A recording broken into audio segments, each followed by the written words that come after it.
ویسے ہی یہاں پر بیٹھ کر بھی ہم کو سنجیدگی کے ساتھ کچھ سیکھنا ہے، کچھ سمجھنا ہے، دین کے مسائل کا علم حاصل کرنا ہے۔ آج کا جو موضوع ہے وہ ہے توحید الہی، یعنی اللہ تعالیٰ کے بارے میں ایک مسلمان کو کیسا عقیدہ رکھنا چاہیے۔ ہم مسلمان ہیں، ہم ایک اللہ کی عبادت کرتے ہیں، لیکن کوئی ہم سے پوچھے کہ اللہ کے بارے میں ہمیں کچھ بتاؤ، اللہ کیسا ہے، اللہ کی تعریف کیا ہے، اللہ کی صفتیں کیا ہیں، تو یہ ساری چیزوں کا علم ایک مسلمان کے لیے بیسک نالج کی حیثیت رکھتا ہے۔ یہ اسلام کی بنیادی تعلیم ہے۔ انسان کی زندگی کا مدار ایمان و عقیدے پر ہے۔ ایمان یعنی عقیدہ کو درست رکھنا، عقیدہ ایمان یہ ایک پلیٹ فارم ہے، اور اعمال اس پر رکھے جاتے ہیں۔ اگر عقیدہ ہی نہ ہو، ایمان ہی نہ ہو، لاکھ ہم اچھا کام کر لے، اس کا اثر آخرت میں بطور فائدہ کے نہیں ہو جب تک کہ ایمان نہ ہو۔ بھائی آپ کے پاس کوئی جھولا ہوتا ہے تو سامان رکھتے ہیں آپ، رکھنے کی جگہ نہ ہو تو آپ کچھ رکھ نہیں پائیں گے۔ ایسے ہی نماز، روزہ، حج، زکوٰۃ، یہ سارے اعمال اس وقت کام آئیں گے جب ایمان ہو، اور اگر ایمان ہی نہیں تو پھر یہ سارے اعمال ہیں، اعمال اسی وقت کام آتے ہیں جب ایمان ہو۔ اب یہاں پر سب سے پہلے یہ جاننا ضروری ہوتا ہے کہ ایمان کہتے کس کو ہے، ایمان کی ڈیفینیشن کیا ہے، ایمان کی تعریف کیا ہے۔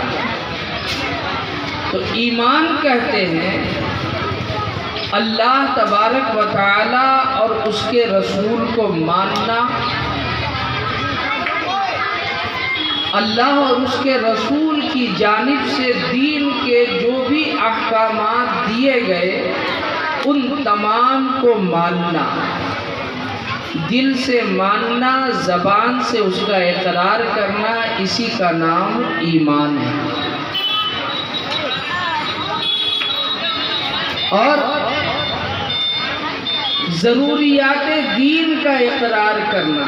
ضروریات دین کیا ہے؟ ضروریات دین کا مطلب یہ کہ نماز فرض ہے، اس کو فرض جاننا، انبیاء کرام کا آنا حق ہے، اس کو حق جاننا، جنت، دوزخ، قیامت، ان تمام چیزوں کو ہم نے نہیں دیکھا، لیکن پیغمبر اسلام صلی اللہ علیہ وسلم نے اس کی معرفت کرائی، اس کو مان لینا، یہی ضروریات دین ہے۔ ان ضروریات دین کو ماننے کا نام ایمان ہے، اور ضروریات دین ہی عقیدہ اسلام ہے۔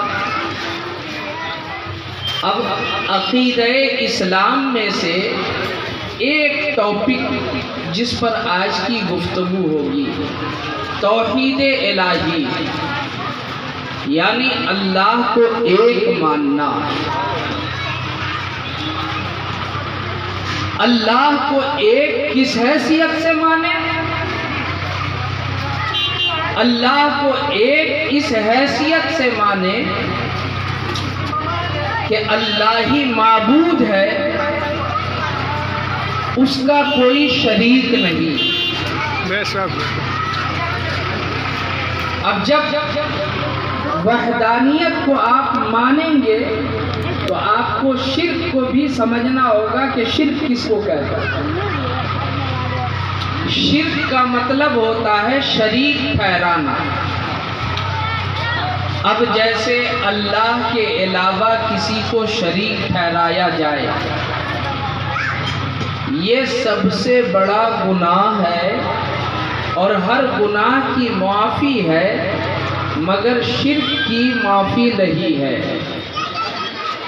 اللہ نے فرمایا وَإِلَٰهُكُمْ إِلَٰهٌ وَاحِدٌ، تمہارا معبود ایک ہے، لا الہ الا هو الرحمن الرحیم، کوئی معبود نہیں ہے سوائے اللہ کے جو نہایت مہربان رحم کرنے والا ہے۔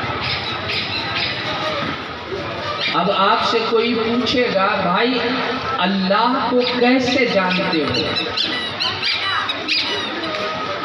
اللہ کی معرفت کیسے ہوئی، تو آپ یہ جواب دیں گے کہ ہم اللہ کو اس طور پر جانتے ہیں کہ پیغمبر اسلام صلی اللہ علیہ وسلم نے ہمیں یہ تعلیم عطا فرمائی کہ اس پوری کائنات کا خالق اللہ ہے، پوری کائنات کا خالق اللہ ہے، اللہ کے علاوہ جو ہے وہ مخلوق ہے۔ اب اس دنیا کو، چاند کو، ستاروں کو، ان ساری چیزوں کو کس نے پیدا کیا؟ ایک مسلمان کا یہ ماننا ہے کہ ان تمام چیزوں کو اللہ نے پیدا کیا ہے نا۔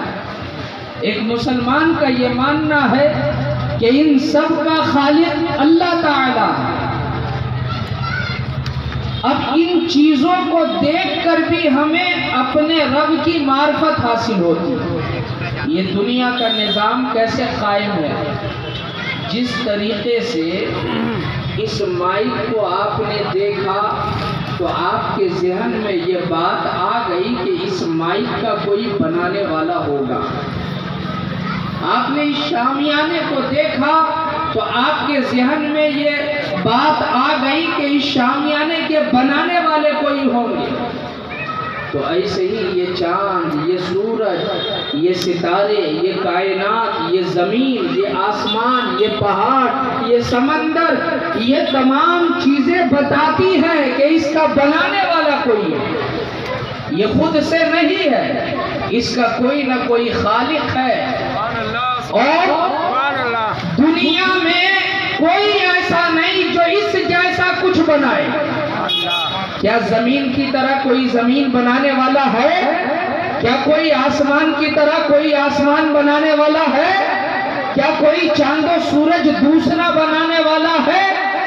دنیا کی یہ ایسی چیزیں ہیں جس کا کوئی بنانے والا نہیں، تو یہ چیز ہے اس کا کوئی تو بنانے والا ہے۔ ہاں ہاں، جو اس کا بنانے والا ہے اسے ہم خالق کائنات کہتے ہیں، اسے ہم خالق کائنات کہتے ہیں۔ امام اعظم ابو حنیفہ سے یہی سوال ہوا کہ اس دنیا کو آپ کہتے ہیں اللہ چلا رہا، ہم کہتے ہیں خود سے یہ دنیا چل رہی ہے، کیسے اللہ تعالیٰ چلا رہا؟ امام اعظم نے فرمایا تھوڑی دیر رکو، میں ابھی آتا ہوں۔ تھوڑی دیر کے لیے وہ غائب ہوئے، واپس اس مجلس میں آئے، آنے کے بعد کہا سنو، میں ابھی گیا تھا تو میں نے دیکھا کہ اچانک درخت جو ہے اپنے آپ کٹنے لگا، اس کا پٹرا بننے لگا، سارے پٹرے پانی میں چلے گئے اور دریا میں اپنے آپ ایک کشتی بن کے تیار ہو گئی۔ پھر وہ کشتی پر اپنے آپ مال لوڈ ہو گیا، پھر وہ کشتی چلی اور خود سے وہ کشتی بندرگاہوں پر مال کو اتارتی ہے، پھر چڑھاتی ہے، اسی طرح کر کے آگے چلی۔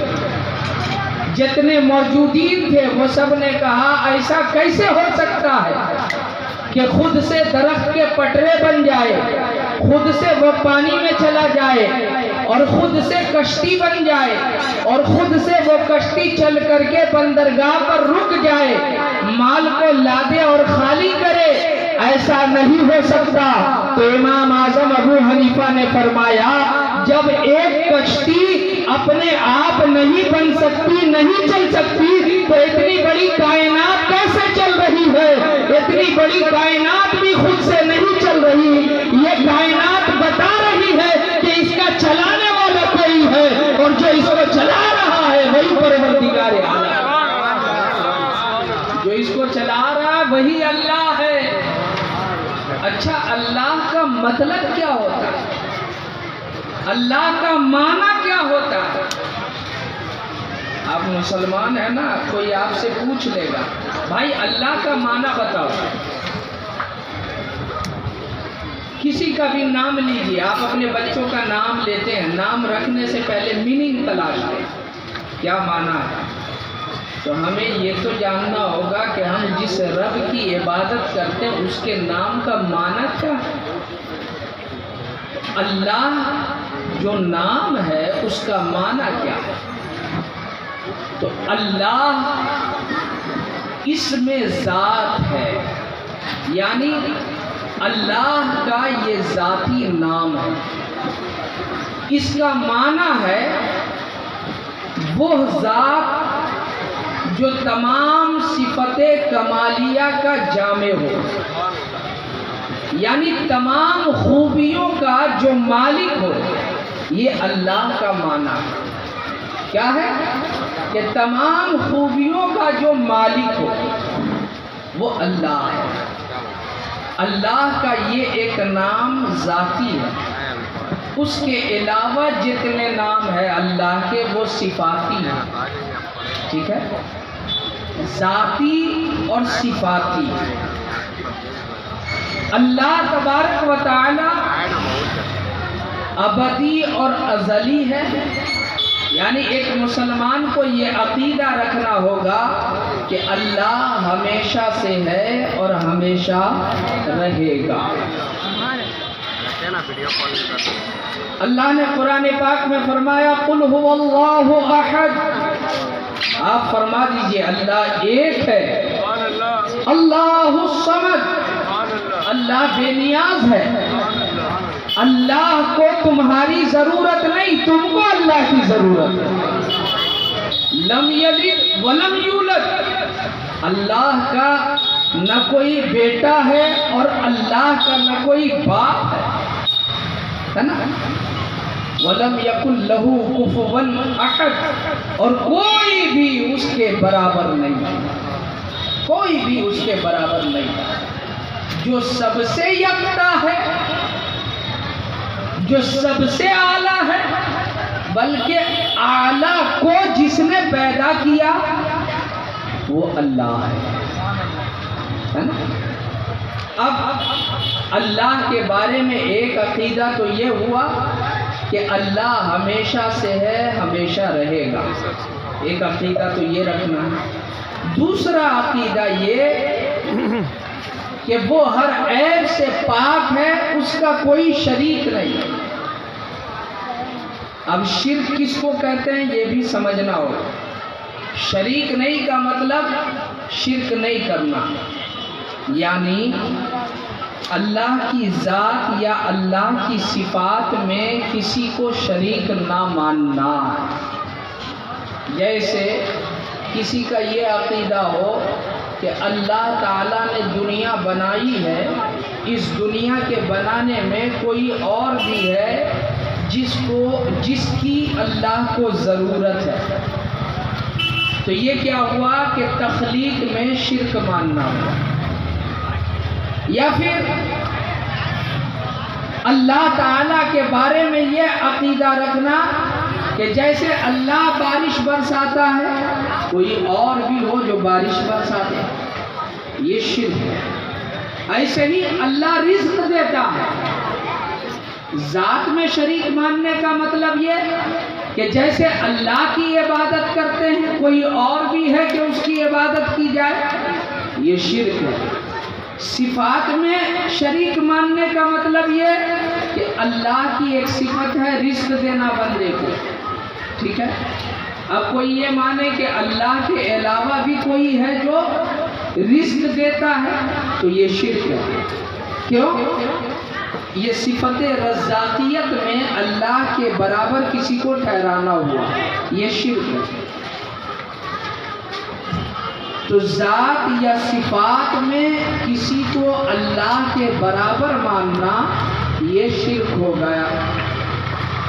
اگر ذات و صفات میں کسی کو برابر نہیں مانتے بلکہ یہ عقیدہ رکھتے ہیں کہ جس کو جو ملا اللہ کے دینے سے ملا، یہ عقیدہ توحید ہے، یہ عقیدہ وحدانیت ہے۔